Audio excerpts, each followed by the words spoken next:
হিস্ট্রির ক্ষেত্রে আমরা সিলেবাসটাকে 3টে ভাগে ভাগ করেছি। ধর পড়লাম, পড়ার পর আমাদের কি করতে হবে? আমাদের লিখতে হবে। শুধুই কি লেখাতে কাজ হবে? না, শুধুমাত্র এই যে ইন্ডিয়ান সোসাইটি কালচার বা ইন্ডিয়াকে বেস করে রয়েছে, ফার্স্ট চ্যাপ্টার বল, ফার্স্ট ইউনিট বল, ইউআইকিউ মাস্ট। মক টেস্টের পর আমাদের সেগুলোও দেখতে হবে যে কোন কোন জায়গাটাতে আমাদের অসুবিধা হচ্ছে। Hello hello hello hello, class 12-এ ছোট্ট ছোট্ট বাচ্চারা কেমন আছিস তোরা বল? এই সবে নতুন ক্লাস উঠেছিস, কেমন লাগছে, কেমন পড়াশোনা চলছে বল? নতুন ক্লাস, নতুন বই, কেমন চলছে বল? তো অনেকের মধ্যে কিন্তু এরকম একটা জিনিস থাকে যে নতুন ক্লাসে উঠেছি, নতুন বইপত্র পেয়েছি, মানে এবার ঝটাপট সব পড়ে ফেলতে হবে। বা অনেকের কিন্তু নতুন বইয়ের সেন্টটাও খুব পছন্দ করে, সেই হিসাবে তারা ওইটার জন্যই কিন্তু সমস্ত বই মোটামুটি 1-1.5 সপ্তাহের মধ্যে কভার করে ফেলে। আবার কিন্তু অনেকের পুরানো বই, মানে যে বইগুলো অনেক দিন ধরে রাখা থাকে, সেই বইগুলোও পড়তে খুব পছন্দ করে, সেই বইয়ের সেন্টও খুব পছন্দ করে। তোরা কিন্তু আমাকে কমেন্ট করে জানাস তোদের এরকম কোনো মানে এরকম কোনো সেন্ট ভালো লাগে কিনা, মানে বইয়ের গন্ধ, নতুন বই বা পুরানো বইয়ের গন্ধ তোদের ভালো লাগে কিনা। তো দেখ, ক্লাস 11-এ তো মোটামুটি যা করেছিস, মানে ডানা তো একটু গজিয়েছিল, তো সেই ডানা এবার কেটে ফেলতে হবে। যা করেছিস এবার সবটা থামিয়ে দিয়ে এবার ক্লাস 12-এ জোর দমে আমাদের পড়াশোনা করতে হবে, তাই তো? কারণ বোর্ডের এক্সাম কিন্তু দরজায় কড়া নাড়ছে, তাই তো? এবার দেখ, তোরা কি ক্লাস 12-এ উঠে তো গেছিস, কিন্তু তোরা কি মানে ঠিক করেছিস যে এরপর কোন দিকে কি এগোবি? মানে এরপর এই যে এ মানে বোর্ডের এক্সাম শেষ হওয়ার পর তারপরে তোদের কোন দিকে কি লক্ষ্য রয়েছে? কারোর নিশ্চয়ই রয়েছে ইউপিএসসি দেওয়ার, কারোর ডব্লিউবিসিএস, কারোর কম্পিটিটিভ লাইন। এই সমস্ত দিকগুলোতে তোরা যেই দিকেই যাস না কেন, সেই সমস্ত দিকে কিন্তু হিস্ট্রি কিন্তু মোস্ট ইম্পর্টেন্ট। আর বিশেষ করে আমি যদি ডব্লিউবিসিএস এর কথা বলি, সেক্ষেত্রেও কিন্তু হিস্ট্রি খুব গুরুত্বপূর্ণ। কারণ তোরা যদি দেখে থাকিস তাহলে দেখবি যে প্রিলিমসের কিন্তু একটা মানে বড় অংশ শুধুমাত্র এই হিস্ট্রি রয়েছে। তাহলে বুঝতেই পারছিস হিস্ট্রি কিন্তু শুধু আজকে নয়, আগামী দিনেও তোদের লাইফে একটা অত্যন্ত গুরুত্বপূর্ণ অংশ হতে চলেছে, তাই তো? তার মানে কি ক্লাস 12-এও আমাদের হিস্ট্রিটাকে খুব ভালোভাবে পড়তে হবে, একদম যাতে একদম খুব ভালো একটা নাম্বার করে আমরা পাস আউট করতে পারি, তাই তো? তাহলে চল আজকে আমরা একটুখানি দেখে নিই যে এই ক্লাস 12-এর হিস্ট্রিটা কিভাবে তোরা শুরু করবি। তাহলে চল শুরু করি। তাহলে দেখ, এইটা যদি আমরা শুরু করতে চাই, প্রথমে আমাদের কি করতে হবে বলতো? শুধু পড়তে হবে? না, শুধু পড়লেই কি আমাদের সবটা মানে মনে থাকবে? এটা কিন্তু নয়। হিস্ট্রি কিন্তু একটা বেশ স্ট্র্যাটেজি বেসড সাবজেক্ট। এটা কিন্তু আমাদের এখানে অনেকেই দেখবি বলে যে হিস্ট্রিতে প্রচুর সাল রয়েছে, প্রচুর বিভিন্ন রাজা মহারাজার নাম, তাদের ছদ্মনাম, এই ধরনের বিভিন্ন জিনিসপত্র রয়েছে, তো এত মনে রাখতে পারছি না। কিন্তু এই জিনিসটা থেকে বেরিয়ে আসার একটা সলিউশন রয়েছে। কিভাবে আমরা এই সমস্ত জিনিস মনে রাখতে পারবো? আমরা ধর পড়লাম, পড়ার পর আমাদের কি করতে হবে? আমাদের লিখতে হবে। শুধুই কি লেখাতে কাজ হবে? না, আমাদের বেশ কিছু কিওয়ার্ড মানে বানাতে হবে। সেই কিওয়ার্ড মানে যেমন ধর আমি যদি বলি যে ধর প্রাচীন প্রস্তর যুগের ক্ষেত্রে আমি একটা স্পেসিফিক কিওয়ার্ড বলছি যে ভীমবেটকা। ভীমবেটকা কি ছিল? একটা মানে গুহা চিত্র, তাই তো? এই ভীমবেটকা মানে কোন সময়ের ছিল, কিরকম ধরনের গুহা চিত্র ওখান থেকে আমরা পেয়েছি, সেখানে কি কি রং ব্যবহার করা হতো, তাহলে এখানে ভীমবেটকা আমি এখানে কিওয়ার্ড হিসেবে ব্যবহার করতে পারি। যেই ভীমবেটকাকে কেন্দ্র করে আমরা কিন্তু চারপাশের বিভিন্ন জায়গাটা আমরা কভার করতে পারবো, তাই তো? সেরকম বেশ কিছু কিওয়ার্ড আমাদেরকে তৈরি রাখতে হবে। এছাড়াও কি আমাদেরকে রেগুলার রিভিশন করতে হবে। মানে ধর আমি আজকে কোনো একটা অধ্যায় পড়লাম, সেই অধ্যায়টা আমি যখন পরের দিন একটা নতুন অধ্যায় পড়তে যাব, সেই অধ্যায়টাকে একটুখানি রিভিশন দিয়ে দেবো, তারপর নতুন একটা অধ্যায় শুরু করব। এই ভাবনা করে যখন 1 সপ্তাহ চলে যাচ্ছে, তো সেই 1 সপ্তাহ পর আমরা যেটুকু গোটা সপ্তাহ জুড়ে পড়েছি সেই পুরোটাকে আমরা একবার রিভিশন দিয়ে দেবো। এইভাবে কি রিভিশনের মাধ্যমে আমাদের লোডটাও কমতে থাকবে, অন্যদিকে আমাদের মনেও থাকবে সমস্ত জিনিসটা। মানে যেটা হিস্ট্রির ক্ষেত্রে অনেকের একটা মানে অসুবিধা যে মনে রাখতে পারছি না বা এই প্রচুর সাল, এই ভাবটা করে পড়লে কিন্তু তোরা খুব সহজেই সাল থেকে শুরু করে বিভিন্ন ব্যক্তির নাম বা জায়গার নাম সমস্তটাই কিন্তু তোরা মনে রাখতে পারবি। তো এই তো গেল তোরা কিভাবে পড়বি। কিন্তু একটা কথা বলতো, তার আগে এই পড়ার আগে আমাদের তো একটু সিলেবাসটা বুঝতে হবে, তাই না? মানে আমাদের মানে এই যে 12 এর হিস্ট্রির সিলেবাসটা ঠিক কি রকম? কি বলতে চাইছে? কিভাবে আমরা এগোতে পারি যাতে আমাদের কাছে সিলেবাসটা একটু সহজ মনে হয়? দেখ, আমাদের এই ক্ষেত্রে আমরা সিলেবাসটাকে ৩ টে ভাগে ভাগ করেছি। একটা কি? যেটা রয়েছে, দাঁড়া, একটা রয়েছে ধর এই যে ইন্ডিয়ান সোসাইটি অ্যান্ড কালচার, মানে কিছু কিছু অধ্যায় দেখবি শুধুমাত্র এই যে ইন্ডিয়ান সোসাইটি কালচার বা ইন্ডিয়াকে বেস করে রয়েছে, ইন্ডিয়ার বিভিন্ন জিনিসপত্র রয়েছে। আবার বেশ কিছু চ্যাপ্টারে রয়েছে এই যে মানে কলোনিয়ালিজম ইম্পেরিয়ালিজম, মানে কি সাম্রাজ্যবাদ উপনিবেশবাদ, এই এই মানে এর ওপর ভিত্তি করে বেশ কতগুলো চ্যাপ্টার রয়েছে। আবার বেশ কিছু চ্যাপ্টার রয়েছে ওয়ার্ল্ড হিস্ট্রি রিলেটেড, ওয়ার্ল্ডের বিভিন্ন ধরনের ঐতিহাসিক ঘটনা, তো সেগুলো রয়েছে। আগে আমাদের এই সিলেবাসটা বুঝতে হবে। সিলেবাসটা বোঝার পাশাপাশি আমরা যখন ধর কোনো অধ্যায় পড়ছি, সেই অধ্যায়ের শেষে আমাদেরকে প্রশ্নগুলো দেখতে হবে।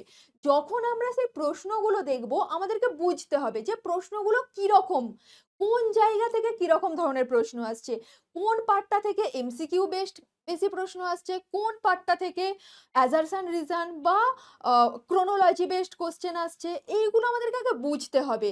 তাহলে সেই ভাবটা করে কি আমরা তৈরি করতে পারবো। আমরা যদি একবার এটা বুঝতে পারি না যে কোন টপিক থেকে কি ধরনের কোশ্চেন আসছে, সেটা কিন্তু আমাদের জন্য, আমাদের এক্সামের জন্য অনেকটাই বেশি হেল্পফুল হবে। তাহলে আমাদেরকে এই যে মানে বিভিন্ন ধরনের চ্যাপ্টার পড়ার পাশাপাশি আমাদের প্রশ্নগুলোর দিকেও খেয়াল রাখতে হবে যে মানে কোন চ্যাপ্টার থেকে কিরকম ধরনের প্রশ্ন বেশি রয়েছে। এর জন্য আমাদের প্রিভিয়াস ইয়ার ফলো করতে হবে। প্রিভিয়াস ইয়ার তো আমাদের রয়েছে, তাই না? প্রিভিয়াস ইয়ার আমাদের ফলো করলে আমরা এই ব্যাপারটা জানতে পারবো যে কোন টপিক থেকে কি ধরনের প্রশ্ন আসছে। এবার কি, সিলেবাস ক্লিয়ার থাকলেই পড়া অর্ধেক হয়ে যায়, এটা কিন্তু ঠিক। সিলেবাসটা আমাদেরকে আগে বুঝতে হবে, সিলেবাস বুঝলেই কিন্তু আমাদের পড়াটা অর্ধেক হয়ে যায়। আচ্ছা, এরপর কি? এরপর আসছে আমাদের ফার্স্ট চ্যাপ্টার, কিন্তু স্কিপ আমরা করব না। ফার্স্ট চ্যাপ্টার বল, ফার্স্ট ইউনিট বল, এটা কিন্তু আমাদের আগে ভালোভাবে তৈরি করতে হবে। দেখ, আমাদের যদি ক্লাস 12 এর সেমিস্টার 3 ফার্স্ট ইউনিটটাকে আমরা ধরি, সেখানে মেইনলি কি রয়েছে? অতীতের বিভিন্ন জিনিসপত্র রয়েছে। যেমন ধর, অতীতে আমাদের ইন্ডিয়াতে কি কি সাম্রাজ্য ছিল, বা কোন কোন পর্যটক এসেছিল, কিরকম ধর্ম ছিল, এই সমস্তগুলো রয়েছে। তো আমাদেরকে আগে ওই জায়গাটাকে ভালোভাবে মানে একদম পরিপক্ক হতে হবে। তো তারপর আমাদেরকে আস্তে আস্তে এগিয়ে যেতে হবে। সেখান থেকে আমরা ওখান থেকে আমরা বুঝতে পারবো যে হিস্ট্রি কিভাবে লেখা হচ্ছে, বা এই ধরনের বিভিন্ন জিনিসপত্র দেখবে, বিভিন্ন ধরনের পর্যটকরা যে ভারতে এসেছিল তারা মানে কিসের ওপর বেস করে হিস্ট্রি লিখেছে। তো এইগুলো আমরা সেটা থেকে একটা জানতে পারবো। তাহলে আগে ওই ফার্স্ট চ্যাপ্টার বা ফার্স্ট ইউনিট, ওগুলোকে আমাদের কিন্তু আগে খুব ভালোভাবে তৈরি করতে হবে। তবে শুধু ফার্স্ট চ্যাপ্টার বা ফার্স্ট ইউনিট নয়, আমরা যখন বিভিন্ন ধরনের মানে আমরা যখন এগিয়ে যাব, সিলেবাস ধরে আমরা যখন এগিয়ে যাব, আমাদের যে চ্যাপ্টারটার একটু বেশি খটোমটো লাগছে, যে চ্যাপ্টারটা আমাদের একটু বেশি শক্ত মনে হচ্ছে, সেই চ্যাপ্টারটার উপর আমাদের কিন্তু একটু বেশি ফোকাস দিতে হবে। সেই চ্যাপ্টারটাকে কিন্তু আমরা বারবার রিভিশন করব, যার মাধ্যমে কি সেই চ্যাপ্টারটাই আমাদের কাছে একদম পুরো খুব ভালোভাবে ক্লিয়ার হয়ে যেতে পারে। ঠিক আছে, এবারে আসি যে আমরা কিভাবে এগোবো। মানে আমাদের তো সিলেবাসেরও একটা ফ্লো রয়েছে না? তো সেই সিলেবাসের ফ্লোটা কিরকম রয়েছে? এই যে প্রথমে অতীতের মানে আমাদের অতীত অর্থাৎ প্রাচীনকালে আমাদের ভারতের বিভিন্ন জিনিসপত্র রয়েছে। তারপর রয়েছে ঔপনিবেশিকতা, সাম্রাজ্যবাদ, মানে যে আমি যদি ব্রিটিশদের কথাই ধরি, ব্রিটিশরা যে ঔপনিবেশিকতা মানে উপনিবেশ তৈরি করেছিল বিভিন্ন জায়গাতে। তো কিভাবে সেগুলো তৈরি করেছিল ধীরে ধীরে, তো সেইগুলো আমরা বলবো। তারপর কি রয়েছে? Colonial control. উপনিবেশ তো তৈরি করলো, তারপর সেটাকে তো কন্ট্রোলে রাখতে হবে না? নয়তো উপনিবেশ তো হাতছাড়া হয়ে যাবে। তো কিভাবে সেই জায়গাগুলোতে বিভিন্ন ধরনের বিচার বিভাগ, আইন ব্যবস্থা, পুলিশ ব্যবস্থা ইত্যাদির মাধ্যমে মানে কন্ট্রোলে রাখলো তারা, সেই ব্যাপারটা আমরা জানবো।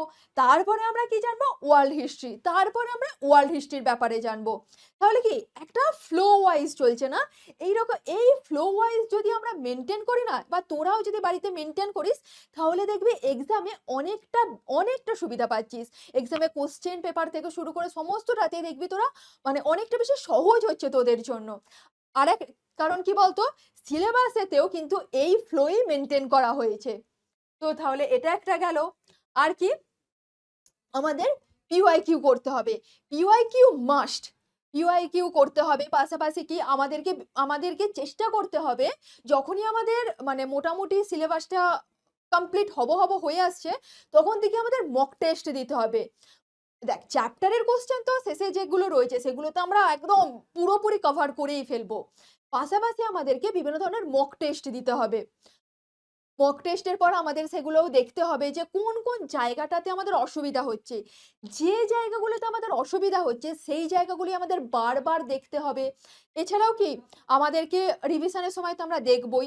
এছাড়াও ধর বিভিন্ন ধরনের যে ইম্পর্টেন্ট চ্যাপ্টার অ্যান্সার প্যাটার্ন এই সমস্তগুলো ক্লিয়ার হবে, যে আমরা বুঝতে পারবো যে পিওয়াইকিউ দেখে আমরা বুঝতে পারবো যে কোন চ্যাপ্টার থেকে বেশি কোশ্চেন আসছে, মানে কোনটা ইম্পর্টেন্ট চ্যাপ্টার বা অ্যান্সারের প্যাটার্ন ঠিক কিরকম হবে সেটাও আমরা বুঝতে পারি। দেখ তোরা যারা ব্যাচে আছিস তাদের তো কোনো অসুবিধা নেই, তাদেরকে তো তাদের জন্য তো আমি রয়েছি, আমি আমি হ্যান্ডেল করে দেবো মানে এই পুরো বিষয়গুলো।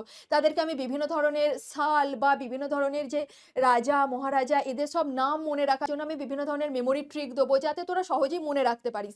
কিন্তু যারা ব্যাচে নেই তারাও কিন্তু চেষ্টা করিস নিজেদের মতো করে মেমোরি ট্রিক বানাতে, যার মাধ্যমে তোরা নিজেরাও মনে রাখতে পারিস এক্সামের সময়। কারণ বলতো প্রচুর সাল থাকে, হিস্ট্রিতে প্রচুর সাল থাকে, প্রচুর রাজাদের নাম থাকে, তাদের ছদ্মনাম থাকে, তাদের মানে রানীদের বিভিন্ন নাম থাকে। তো তোরা যদি এই ধরনের মেমোরি ট্রিকের মাধ্যমে করিস না, তা তোদের জন্য অনেকটা সহজ হবে। বা বিভিন্ন ধরনের ছবির মাধ্যমে তোরা যদি মনে রাখতে পারিস না, তোদের জন্য সহজ হবে।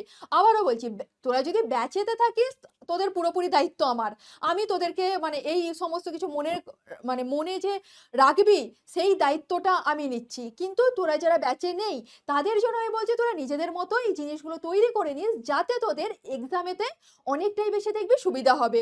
একটুখানি মনে করে দেখবি কোনো একটা ছবি, ধর কোনো একটা ক্রোনোলজি তুই ভাবছিস, সেটা তুই একটুখানি মনে করলে তুই পুরোটা ওই মেমোরিটা মানে যে ট্রিকটা সেটা মনে করলে দেখবি পুরোটা একদম ক্রোনোলজি ওয়াইজ তোর মনে পড়ে যাচ্ছে। বা ধর বিভিন্ন ধরনের মানে ধর আমি যদি বলি মহাজনপদ, মহাজনপদের ক্ষেত্রে আমি যদি বললি যে এরকম মানে কোথায় কোন কোন জায়গাগুলোতে কোন কোন মহাজনপদ অবস্থিত, সেক্ষেত্রে আমি যদি কোনো ম্যাপের সাহায্যে আমি তোদেরকে বলে দিই, সেটা তো আমি ব্যাচে করব, কিন্তু তোরাও যদি ম্যাপের সাহায্যে জিনিসটা করিস না, তাহলে দেখবি ওই ম্যাপ মনে করলেই না তোরা বুঝতে পেরে যাবি যে হ্যাঁ কোন জায়গাটায় কোন মহাজনপদরা অবস্থিত ছিল। এই ভাবটা করে করার চেষ্টা কর। আবারও বলছি ব্যাচের স্টুডেন্টদের জন্য আমি আছি, ব্যাচের স্টুডেন্টদের কোনো টেনশন নেওয়ার দরকার নেই, সেখানে আমি রয়েছি। এছাড়াও কি, হ্যাঁ, ডাব্লিউবি এক্সামে অনেক কোশ্চেন রিপিট হয়, এটা কিন্তু ঠিক। এবার দেখ হয়তো পুরোপুরি একদম যেরকমটা বলেছে একদম পুরোপুরি সেই রিপিট হয় না, কিন্তু কনসেপ্ট রিপিট হয়। এমনি কোশ্চেন তো রিপিট হয়ই, কিন্তু কনসেপ্টও প্রচুর রিপিট হয়। সেইটা কিন্তু তোরা একটু ভালোভাবে খেয়াল করবি যখন পিওয়াইকিউ করবি, ঠিক আছে? আচ্ছা, এবার দেখ ডে ওয়ানে, ডে টু, ডে থ্রি আমরা কিভাবে মানে এগোবো সেই অনুযায়ী তোদেরকে একটা বলা আছে। ডে ওয়ানে অতীত স্মরণ, সেই অনুযায়ী তোরা একটা ধর নোটস বানালি, কি পড়লি, সেখানে ইম্পর্টেন্ট জিনিসগুলো কি, কতটা কি কিওয়ার্ড রয়েছে বা মেমোরি ট্রিক, সেই সমস্তগুলোর ওপর একটা নোট বানালি। তারপর ধর ডে টুয়েতে কিছু চ্যাপ্টার পড়লি, সেখানে এরকম ধর তিনটে এরকম শর্ট কোশ্চেন শর্ট অ্যান্সার লিখলি। তারপরে তো ডে থ্রি কলোনিয়ালিজম থেকে শুরু করো। মানে তোরা প্রত্যেক দিনের এরকম নতুন নতুন কিছু জিনিস যেমন পড়বি, পাশাপাশি লিখবি, কিন্তু পুরানো জিনিসটাও রিভিশন দিতে থাকবি। এই ভাবটা করেই কিন্তু ক্লাস 12টা একদম শেষ পর্যন্ত নিয়ে যেতে হবে।